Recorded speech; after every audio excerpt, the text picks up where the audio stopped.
গ্রাম থেকে শহরে রিসার্চ করার জন্য চলে আসছে 3 বালপাকনা বিজ্ঞানী। তাদের সাথে আমি আছি চুলপাকনা বিজ্ঞানী। আমরা সবাই এখন রিসার্চ করার জন্য চলে যাচ্ছি নবগ্রামের সাগরে। আর সাগর বলার অন্যতম কারণ হচ্ছে সেখানে নাকি সাদিয়া নদী ও সুমাইয়ার চোখের জলে তৈরি হয়েছে এক বিশাল আকারের সাগর। সাগরের পানির ঘনত্ব ও গভীরত্ব মাপার জন্য আমরা 3 বিজ্ঞানী মিলে বাইরেই গেলাম ঠাডাভাঙ্গা রৌদের ভিতর। এত পরিমাণে গরম লাগতেছিল যা ধারণার বাহিরে। তারপরেও বালপাকনা বিজ্ঞানীদের তো রিসার্চ করতে হবে, রিসার্চ করার জন্য বেরিয়ে গেলাম ঠাডাভাঙ্গা রৌদের ভিতরে। চলেন আপনাদেরকে এই বালপাকনা বিজ্ঞানীদের সাথে পরিচয় করাই দিই। মাঝখানে যাকে দেখতে পাচ্ছেন তার নাম হচ্ছে বাট্টু শুভ। তারই বাম পাশে রয়েছে লম্বা বলদ সোহান। তার ডান পাশে রয়েছে জামাতো ভাই তিনখাসি মাহফুজ। গারফাটা রৌদের ভিতরে আমরা বস্ত্র হরণ করে রওনা করে দিলাম গবেষণা করার উদ্দেশ্যে। যেহেতু প্রচন্ড গরম ছিল তাই তাদের ঠ্যাং দুখানা ব্যাগের ভিতরে ভরে হাত দুখানা দিয়ে হাঁটা শুরু করে দিয়েছে।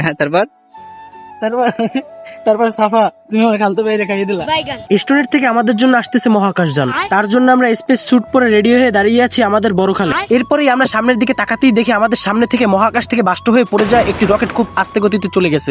স্পেসশিপে ওঠার পরে দেখি আমাদের সাথে আরো কিছু যাত্রী ছিল, তারা নাকি যাত্রাবাড়ি থেকে উঠেছে। তারা যাত্রাবাড়ি চাঁদে গিয়েছিল, সেখান থেকে লাথি মেরে তাদেরকে বের করে দেওয়া হয়েছে। আমরা বাংলাদেশ জাতীয়তাবাদী বাংকার বাস স্ট্যান্ডের নিচ থেকে চলে যাই সেই আমাদের অনাকাঙ্ক্ষিত গন্তব্যস্থানে। গ্রাম থেকে শহরে আসা 3 বালপাকনা বিজ্ঞানী এখানে এসে সাদিয়া নদী ও সুমাইয়ার চোখের জলের স্পিড দেখে ভয় পেয়ে যায়। তারা ক্লিয়ারলি জানাই দেয় সাদিয়া নদী ও সুমাইয়ার চোখের জলের তুফানের ভিতরে কোনোভাবেই তারা গবেষণার কাজটি সম্পূর্ণ করতে পারবে না। কিন্তু চুলপাকনা বিজ্ঞানী পিচ্চি ব্লগার সে ভয়কে জয় করার জন্য সাদিয়া নদী ও সুমাইয়ার চোখের জলে তৈরি হওয়া সেই তুফানের ভিতরে ঝাঁপাই পড়ে। কিন্তু সে একটু পরেই বুঝতে পারে এখানে রয়েছে সেই হরমুজ প্রণালীতে বন্দী হয়ে থাকা তেলের খনি, যেই তেল উৎপাদন করার জন্য এখানে কর্মরত অবস্থায় ছিলেন বাট্টু বিজ্ঞানী। এত সুন্দর স্বচ্ছ কাদা পানি দেখে তারা সহ্য করতে না পেরে হাত দুখানাকে পকেটে ভরে পা দুখানাকে কাঁধে তুলে সাঁতরানো শুরু করে দেয়। জামাতো ভাই তিনখাসি লোমফা বলদ বিষ্ণে মুতুনি ও পিচ্চি ব্লগার মিলে সাঁতারের পাল্লা দেয়। এরপরে মির্জাপুরের টেকনিক খাটিয়ে জামাতো ভাইকে ঘুরিয়ে নিয়ে আসলাম পানির তলদেশ থেকে। সেখান থেকে ঘুরে এসে সেখানকার সৌন্দর্যের বর্ণনা দিতেছি। ভেবেছিলাম মির্জাপুরের টেকনিক খাটিয়ে লোমফা বলদকেও পানির তলদেশ থেকে ঘুরিয়ে নিয়ে আসবো, কিন্তু তার পা দুখানা এতটাই খাটো যে তার পা মাটিতে ঠেকে গিয়েছিল। চুলপাকনা পিচ্চি ব্লগার ও বালপাকনা লোমফা বলদ আমরা দুজনে মিলে সাঁতরে আসলাম সেখানকার সুন্দর ও স্বচ্ছ কাদা পানিতে।